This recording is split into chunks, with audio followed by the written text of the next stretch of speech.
Reason అడిగితే తిని చెప్పదు. అల్లుడిని అడిగితే ఇంటికి రానంటాడు. అల్లుడిని అడిగితే ఇంటికి రానంటాడు. చిన్న చిన్నవి బయట చెప్పుకోలేక పర్సనల్గా డిసప్పాయింట్ అయిపోతున్నా బాగా.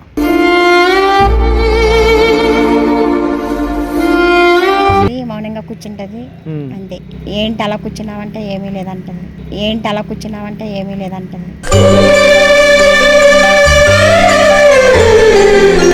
సంసారానికి పనికిరాడు, కాపురానికి పనికిరాడు.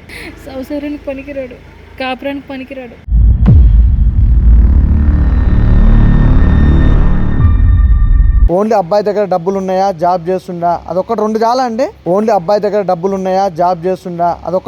అండి. ఇప్పుడు నీకు ఒక మనవడో మనవరాలు వద్దా అండి?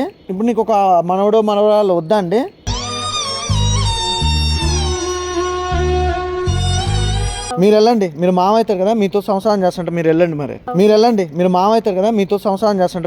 మరి. ఏదైనా సరే నాకు డబ్బు కంటే ఎక్కువేం కాదు.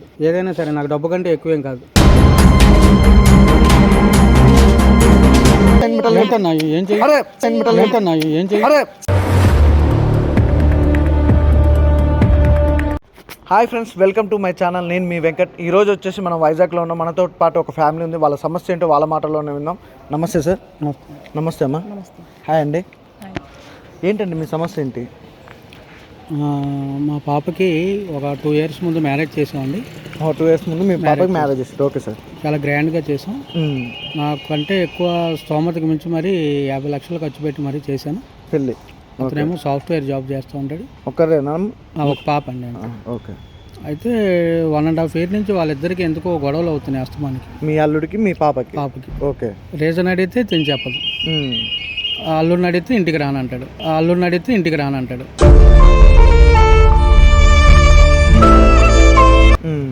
ఇదే ప్రాబ్లం, ఇదే గొడవ, రోజు హెడేక్ అయిపోతుంది. అంటే వాళ్ళిద్దరి మధ్యలో ఏం జరిగిందో తెలుస్తలేదు. మీ పాప మీకు చెప్తలేదు? మాకు చెప్పట్లేదు. బయట చూస్తే సొసైటీలో బిగ్ షాట్గా ఉన్నా నేను ఈ చిన్న చిన్నవి బయట చెప్పుకోలేక పర్సనల్గా డిసప్పాయింట్ అయిపోతున్నా బాగా.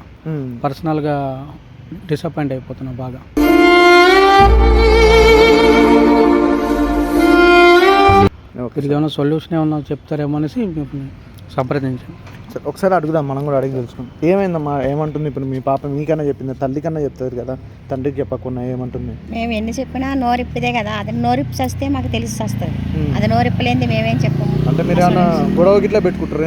ఏం గొడవలు ఏం పెట్టుకోము. తనమే వస్తుంది, మౌనంగా కూర్చుంటది అంతే. ఏంటి అలా కూర్చున్నావంటే ఏమీ లేదంటది.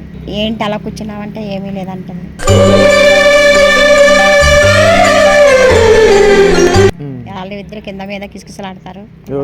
భార్యలతో ఆడిపోయాడు, వెళ్ళటలేదు. ఏమంటుండు మీ అల్లుడితో? మీరు మాట్లాడలేదు అసలు? ఎందుకు మాట్లాడడానికి వాడు రానంటున్నాడు. మీ ఇంటికి రానంటుండు? వాడు రానంటున్నాడు, ఈమె వెళ్ళంటుంది.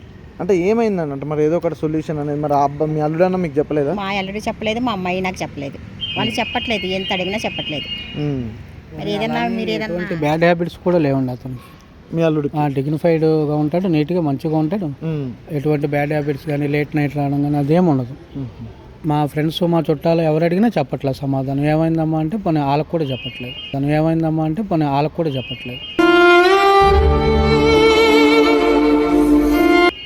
అట్లా. ఏం పేరండి మీ పేరు? నా పేరు పార్వతి అండి. ఒకసారి ఇట్రండి. పార్వతి ఇట్రండి. అసలు ఏంటమ్మా, అసలు ఏమైంది? అసలు మీ ఇద్దరి మధ్యలో ఎందుకు ఆ గ్యాప్ రావడానికి కానీ దూరంగా ఉండడానికి కారణం ఏంటి? టర్మ్స్ సెట్ ఒక ఏడిపోయామంతా. అంటే అతనికి గలీజ్ అలవాటు ఇట్లా ఏమన్నా? అంటే అలా ఏం లేదు. డ్రింక్ చేస్తాడా? లేదు. ఏమన్నా అమ్మాయిల అలవాటు ఇట్లా ఉందా? అమ్మాయిల అలవాటు అస్సలు లేదండి. మరి ఇంకేంటంటే అంత మంచిగా ఉందంటారు, మళ్ళీ ఏమన్నా అడిగితేనే ఏం లేదని చెప్తారు. అసలు ఏదో ఒక ప్రాబ్లం లేదైతే ఎవరైతే విడిపోరు. ఆ ప్రాబ్లం ఏంటో చెప్తేనే కదా. ఇప్పుడు ఇన్ని రోజులైనా ఆపుతారు ఇట్లా. ఇప్పుడు మీ మమ్మీకి చెప్పకుండా, మీ డాడీకి చెప్పకుండా, మీరు చెప్పండి. అసలు ఏమని చెప్పమంటారండి? అతను సంసారానికి పనికిరాడు, కాపురానికి పనికిరాడు.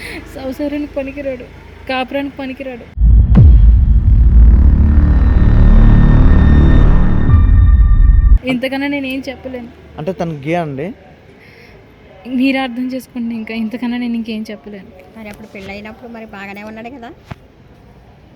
కాదండి, ఇప్పుడు తను క్లియర్గా చెప్తుంది కదా తన ప్రాబ్లమ్, చెప్పలేదు అంటారు. చెప్తేనేమో ఇలా ఉంటారు. అసలు మీదండి తప్పు. తల్లిదండ్రులు చెప్పాలి కదా మధ్యలో మాకు. చెప్పాలి కదా ఫస్ట్ లో చెప్తేనే ఒకసారి కదా కూడా మాకు మీరు అర్థం చెప్తే మీరు ఇప్పుడే అంటారు. మీరే ఇంత కంగారు పడితే అరుస్తుంటారు. ఇంకేం చెప్తుందండి తను? మాకు అమ్మాయి ఫస్ట్ లోనే చెప్పాలి కదండి. కన్న తల్లులు అనే వాళ్ళు ఏం చేయాలంటే తల్లిదండ్రులు ఒకసారి అమ్మాయిని దగ్గర తీసుకొని అసలు ఏమైందమ్మా, ఏం సంగతి అని నిమ్మలంగా అడగాలి. తల్లిదండ్రులు ఒకసారి అమ్మాయిని దగ్గర తీసుకొని అసలు ఏమైందమ్మా, ఏం సంగతి అని నిమ్మలంగా అడగాలి.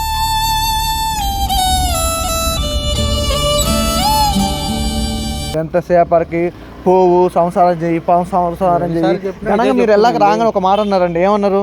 ఎవరు చేయమన్నాడండి? ఎవరు చేయమన్నాడు? హ్యాపీగా ఉంటుందనే కదా. ఏం హ్యాపీగా ఉంటుందండి? డబ్బు ఇప్పుడు అబ్బాయి మంచోడా చెడ్డోడా అనేది ఒకటి అది ఆలోచించారు. ఓన్లీ అబ్బాయి దగ్గర డబ్బులు ఉన్నాయా, జాబ్ చేస్తుండా, అదొక్కటి రెండు చాలా అండి. ఓన్లీ అబ్బాయి దగ్గర డబ్బులు ఉన్నాయా, జాబ్ చేస్తుండా, అదొక్కటి రెండు చాలా అండి. రెండు చాలా మీ అమ్మాయి హ్యాపీగా ఉండడానికి రెండు చాలా. చిన్న ప్రశ్న ఇచ్చా, మీరు సాఫ్ట్ గానే ఉన్నారు కదా, మీకు ప్రాబ్లం ఉందని మాకు తెలియదు కదా, బాగానే ఉన్నాడని చేస్తాం కదా. కరెక్ట్ మాట్లాడేది కదా, అది ముందు అది ఆరా తీసుకోవాలి. ఇప్పుడు నన్ను అయితే ఏదైతే క్వశ్చన్ వేసినా ఈ క్వశ్చన్ నీ బిడ్డ పెళ్లిగా ముందుకు చేస్తే నీ బిడ్డ జీవితం బాగుపడు. మరి అలాగనే అనుకుంటే మరి బాగానే ఉన్నాడు కదా అని ఈ అబ్బాయి చేశాడు. అట్లా చేయరండి. మీరు ఏం చూస్తున్నారు నాకు తెలిసి ఈ రోజులలో మీరే కదా, అందరు పేరెంట్స్ కూడా ఒకే తీరుగా ఉండరు. ఎలా ఉన్నారంటే అబ్బాయి సంపాదిస్తుండా, అబ్బాయికి ఆస్తుందా, మంచి పొలాలు ల్యాండ్ అది ఉంటే సరిపోతుందండి. ఇప్పుడు మీరు మీ అమ్మాయే ఇప్పుడు నిదర్శనం.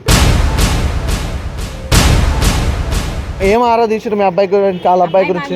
సాఫ్ట్ గా ఉన్నాడని చేసాము. సాఫ్ట్ గా డబ్బులు ఉంది కాబట్టి చేశారు అంతే. చెప్పారు, తెలియదు కదా, మాకు తెలిసి ఉంటే చెయ్యం కదా. అట్లా ఏదైనా సరే అండి, ఎలా అయినా సరే చేసిన తర్వాతే కదా నాకు తెలిసింది. ఏదైనా సరే నువ్వు మాట్లాడికి ఇంకా నువ్వు ఆడుతూనే ఉండాలి, ఆడుతూనే సంసారం. మళ్ళీ మీరు అట్లా మాట్లాడతారు ఏంటండి? అర్థం కాదు. పెట్టిన డబ్బులే పోతాయండి రోడ్డు మీదకి వెళ్తే. ఇప్పుడు మీ అమ్మాయికి ఇప్పుడు నీకు ఒక మనవడో మనవరాలు వద్దా అండి?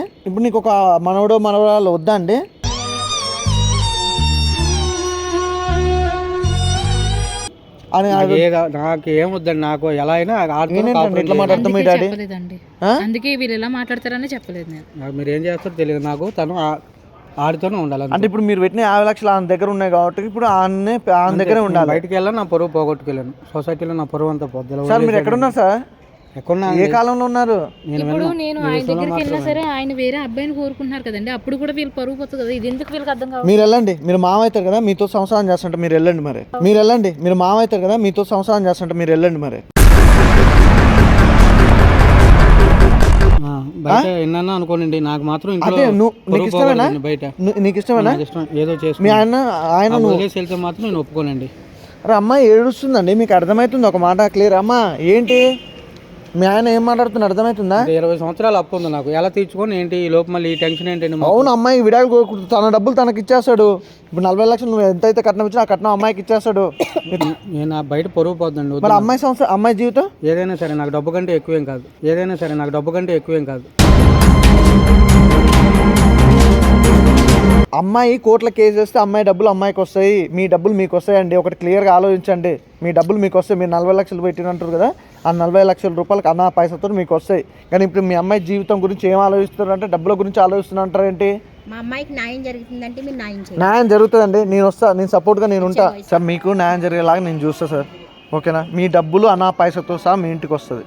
మీ కూతురు జీవితం గురించి ఆలోచించండి. నాకేంటో నమ్మకాలు లేవండి ఇట్ల మీద, కోర్టుల మీద, ఈ స్టేషన్ మీద. అయ్యో మీరు అట్లా అనుకుంటే ఈ రోజు దేశం ఇట్లా ఉండదండి.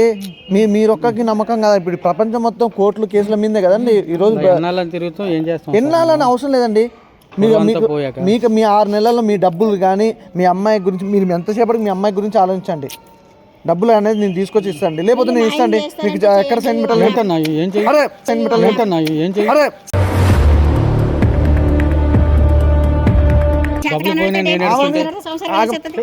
ఆగండి అమ్మా, మీకు సార్ ఆగండి అమ్మా. ఆమె చెప్పేది కూడా న్యాయమే కండి.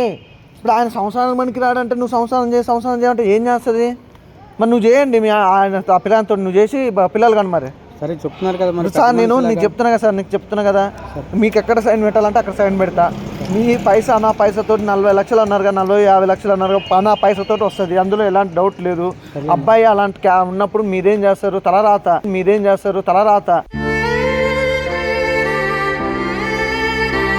మీరు అలా ముందే టెస్టులు చేయించుకోవాలా? టెస్ట్లు అని కదా సార్, ఇప్పుడు కనుక్కోవాలి. ఒప్పుకుంటారండి ఇలాగా? అది గే అని ఎవరు చెప్తారు? వాళ్ళ ఇంటికి వెళ్ళి ఎవరు చెప్పరు సార్, ఎవరు చెప్పరు గే అని ఎవరు చెప్పరు. చెప్పినప్పుడు ఇప్పుడు తెలిసింది, సరే ఏదో ఒకటి తప్పు అయిపోయింది, ఆ తప్పును సరిదిద్దుకోవాలనా లేకపోతే అమ్మాయిని వదిలిపెట్టేస్తావా? ఒక పద్ధతి ఉంటుందండి దేనికైనా. ఇప్పుడు అయితే నేను అనేది డబ్బులు అనేది క్లియర్గా ఇప్పిస్తాను, మీరు అందరూ అయితే టెన్షన్ పడకండి. అమ్మాయికి ఇప్పుడు ఏం చేయాలనేది ఆలోచించండి. ఏంటమ్మా ఇప్పుడు నువ్వు ఏం చేద్దాం అనుకుంటున్నావు? ఇప్పుడు రైతు జీవితం అయితే నీ నాశనం అయిపోయింది.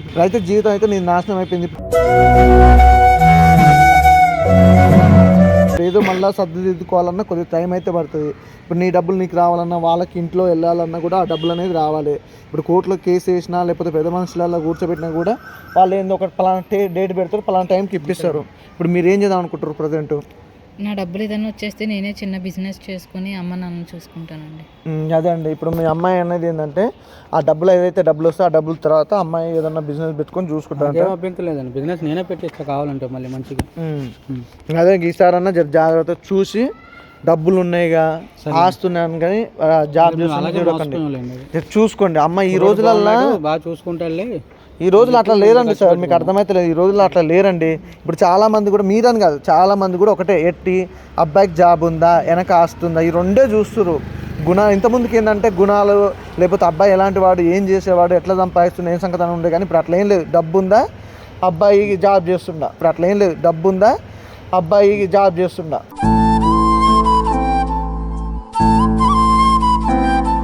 అబ్బాయి గలీజాడు లేకపోతే చెడు అలవాట్లు ఉన్నాయంటే మానిపించుకోవచ్చు.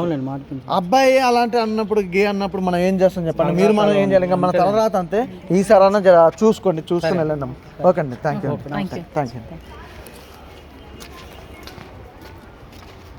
మొత్తానికైతే చూసారు కదా, సమస్య అనేది ఏదో విధంగా ప్రతి ఒక్కరి లైఫ్లో సమస్య అనేది ఖచ్చితంగా ఉంటుంది. కానీ ఈ సమస్య ఏంటంటే చాలామంది ఈ రోజుల్లో జరిగే సిచ్యువేషన్ ఏంటంటే, మెయిన్గా చాలామంది తల్లిదండ్రులు కోరుకునేది ఏంటంటే, అమ్మాయి వాళ్ళ తల్లిదండ్రులు కోరుకునేది ఒకే ఒక విషయం అండి. అది మెయిన్గా ఏంటంటే అబ్బాయికి ఆస్తుందా, జాబ్ చేస్తుందని మాత్రమే చూస్తారు. కానీ అబ్బాయి ఎలాంటి వాడు ఏంటి అని మాత్రం ఎక్కడ కూడా ఎవరు కూడా కనుక్కుంటలేరు. అసలు నిజంగా అబ్బాయి గురించి కనుక్కోవాలంటే ఏంటి అయితే మేము ఎంక్వైరీ చేయాలా లేకపోతే ఏదో అట్లా కాదండి. అబ్బాయి గురించి కనుక్కోవాల్సిన విషయాలు కొన్ని మాత్రమే ఉంటాయి. ఆ విషయాలు అనేది ఏంటంటే, అబ్బాయి గురించి చాలామంది అంటే మీకు వచ్చి చాలామంది చెప్తారు అబ్బాయి గొప్పోడు, చాలా ఆస్తుంది, జాబ్ ఉంది అంటే మీరు నమ్మిచ్చేస్తారు. అది కాదు, చాలామంది కూడా నెగిటివ్గా చెప్పేవాళ్ళు కూడా ఉంటారు. ఈ అబ్బాయి మంచోడు కాదు, అబ్బాయి ఎందుకు మంచోడు కాదు ఒకసారి కనుక్కోండి. ఎవరైనా ఈ అబ్బాయి ఎందుకు మంచోడు అన్నప్పుడు అవతలోనికి వేరే అబ్బాయిని కూడా నెగిటివ్ చేసినప్పుడు కూడా అక్కడ మంచి ఏంటి ఇక్కడ చెడు ఏంటి అని రెండు కనుక్కొని అబ్బాయికి పిల్లల్ని ఇచ్చేటప్పుడు ఆలోచించండి. అంతేకాని అబ్బాయి మంచోడు చాలామంది కూడా ఈ మధ్యకాలంలో పెళ్లి సంబంధాలకు మీరు వెళ్తుండొచ్చు, కానీ క్లియర్గా ఒకటే మాట, ఒక సంబంధానికి వెళ్తారు, అక్కడ అబ్బాయి గురించి ఎంక్వైరీ చేస్తారు. అబ్బాయి ఎలాంటోడు మంచోడు కాదని చెప్పేస్తారు. అక్కడ చెప్పడం ఈజీ, అక్కడ అమ్మాయి వాళ్ళు కనుక్కోలేరు, అలాగే అమ్మాయికి సంబంధించి అబ్బాయి వాళ్ళు కూడా కనుక్కోలేరు. ఏదో అబ్బాయి మంచోడు కాదంటే ఏ విధంగా మంచోడు కాదు, ఏం చేస్తుండ్రు అనేది ఎవరైనా తెలుసుకుంటారా? ఎవరూ తెలుసుకుంటలేరు. ఖచ్చితంగా చెప్తున్నా, అమ్మాయికైనా అబ్బాయికైనా మ్యారేజ్ చేసేటప్పుడు క్లియర్గా తెలుసుకోవాల్సిన విషయం ఇదండి.